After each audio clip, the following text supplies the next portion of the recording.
I was born in Key West, Florida, because my dad was in the Navy. And later, we moved to Boston, which I lived in Boston for 8 years. And then we moved to London, and my teenage years were all really in London. I liked construction things like Lego. I loved Lego, and just I could spend ages and ages building with Lego. I played with little dinosaurs as well. Those were probably the three most important toys in my younger childhood would have been Lego, the toy dinosaurs, and the cars. I remember all those things being important. I remember watching Disney characters and then seeing the theme park Disney characters, not in real life, but on television, and just thinking these are not the same. They don't correspond, which felt to me really disappointing and dishonest, to be honest. I thought it was dishonest. And another thing which comes back quite a lot is I remember watching Hanna-Barbera cartoons where they would have the background looped and just thinking that's not really a proper place because it's the same every time you pass. So those kind of things I would notice, as well as enjoying all those worlds. I was brought up with lots of stories. I loved Maurice Sendak. Maurice Sendak is probably the author that is just the closest to me. I think the book that I love the most is Pierre in the Little Nutshell Library. There are these 4 little books that are packaged in a little box. They're tiny little hardback books about that kind of size. Before I worked on television, I worked in comics. The first thing I did was Muppet Babies. I worked for Look-In. So I did a lot of comics, and I had a friend who left school and she went to work for Marvel Comics in Kentish Town. And I was looking for work because my son had been born, my eldest.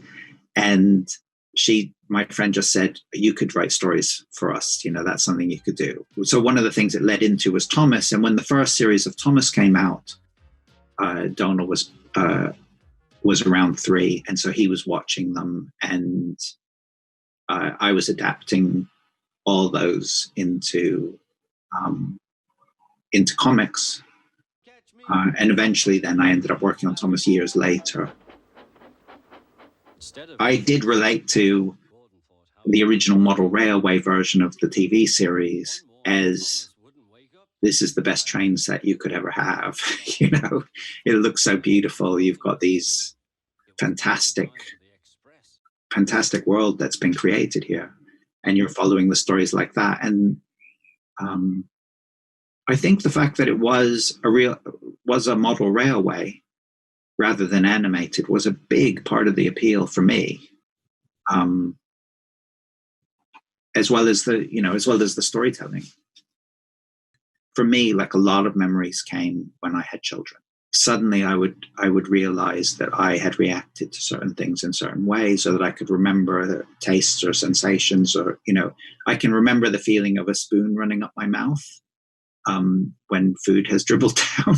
So I must have been really small, but I can remember that feeling of a scrape of a spoon on my chin. And so I think I remembered that strongly when I was feeding my children. That takes me back into the physical, into my body, into the sensory experience of that. But also, in addition to that, Kathy, my wife, works in education. My parents were both involved in education, and my mum worked with young children and ran the nursery at the Anna Freud Center, which was a nursery for training child psychoanalysts. I've heard a lot of conversations about child development and all of that. So I've thought a lot about all of that stuff as well.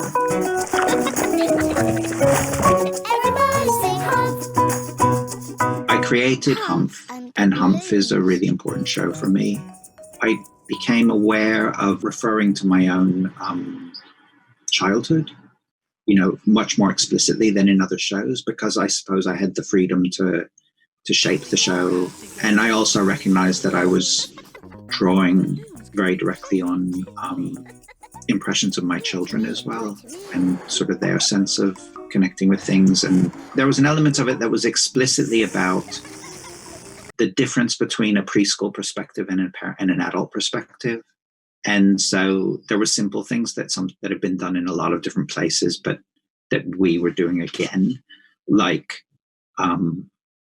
the point of view of the camera was low down, so that sometimes the parents were just seen by their legs and so on, and they had to bend down or crouch down to be at the level of the child.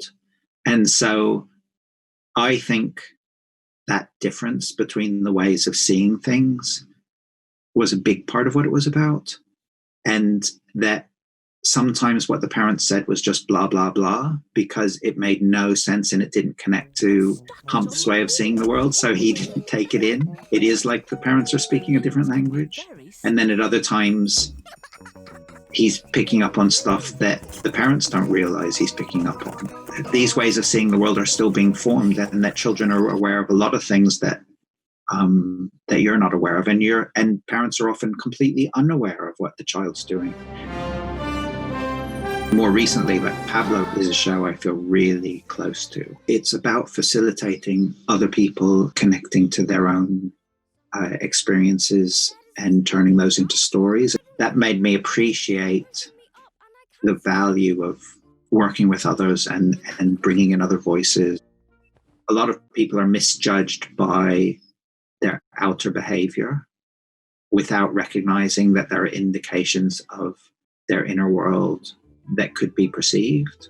And I think that Pablo is a way of trying to explore the inner experience, which may or may not be clear to people outside. I've always loved things where I feel like there's a really strong voice behind them. With Humph, I was actually able to do the whole show, and that's an amazing privilege to have. But it's also something that I value when I see other people's work, where I feel like this show is really personal. And even like when I worked on Thomas, my instinct was to go back to the original stories and the original TV series, which was an adaptation of those stories, because that's where I felt it was really strongly authored. What I think is important is that shows are grounded in something that can connect to them. They're not imposing fantasies from the outside, but building on children's ways of seeing and interpreting the world and supporting that, so that they recognize themselves, and also that they're not being molded into someone else's idea of childhood or whatever. I think all people need to be heard, and a certain kind of storytelling that comes from something real. That sense of recognition is like being heard. Like if you recognize yourself in a story, it's like you've been heard. And I feel like in some of the responses to Pablo, that's what's really important, is that people feel, some people have expressed that this is much more like they recognize themselves in this show much more than in other representations of autism.